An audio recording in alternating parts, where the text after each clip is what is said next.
Hi, my name is Stephen Kramer, and I teach in the VFX kind of department here at the school. So I teach things like computer animation, visual effects, post-production, 3D animation, little 2D animation, any kind of post-production visual effects kind of things that the school may need. So I was born in South Africa, and I started off doing fine art, and there wasn't really a lot of opportunities for fine art. It was right in the beginning of computer graphics, and I started to work with a program called 3D Studio. This is probably 35 years ago, and it was right when the first 3D programs came out, and I was just lucky that I found a company needed some animations to train their people that were working in insurance, and that was the first thing we ever did with 3D program on a computer. So it was very unusual, and right in the beginning when this first started. So I was lucky to kind of get into it really early. Then I moved to America, and I went to UCLA, and I was lucky enough to study animation, and came up to Seattle a little while after that, and was teaching a lot. I found teaching was very exciting. It was gave me some time to do my own thing and time to help people, and so it was kind of a nice thing to do.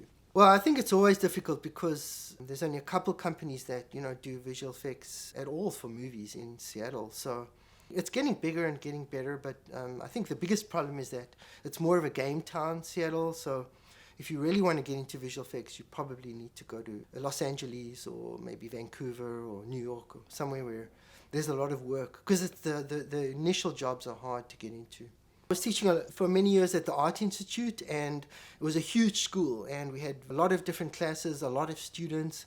So SFI, for me, it's much more interesting because I've got a couple students, and it's not huge classes. We can interact one-on-one much better. We can sit down and we can also make projects that you couldn't really do in a big class, because in a big class, you kind of have to give one project. You can't really have everyone working on a different thing. But in a small school like this, it's really nice because we can have someone working on some visual effects, someone doing some animation, someone doing some 3D. And if there's only 4 or 5 people in a class, it's so much nicer and so much easier, because we've got AI, which is coming.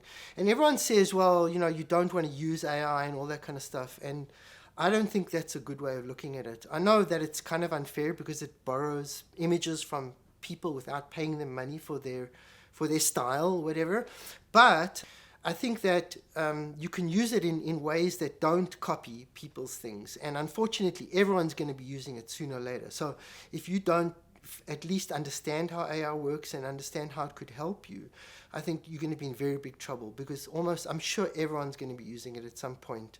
I think we have to understand that it's coming, whether we like it or not, or whether it's unfair or not, and we have to understand that there's going to be jobs in the future, using AI.